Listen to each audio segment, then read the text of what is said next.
18th question. When was SARC organization established? South Asian Association for Regional Cooperation. SARC ಅಂತಂದ್ರೆ ಏನು? South Asian Association for Regional Cooperation.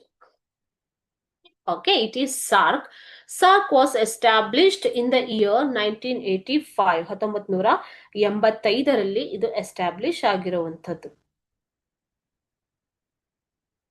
The member countries are India, Bangladesh, Pakistan, Sri Lanka, Maldives,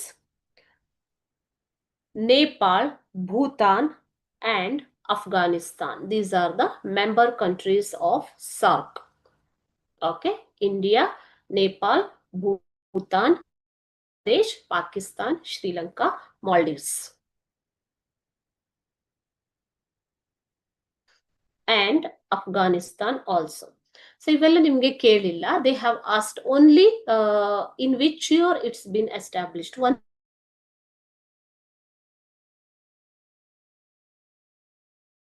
but you have to know all these informations ಅಲ್ವಾ. So ಯಾರ್ಯಾರು member countries ಅನ್ನೋದು ನಿಮಗೆ ಗೊತ್ತಿರಬೇಕು. ಓಕೆನಾ?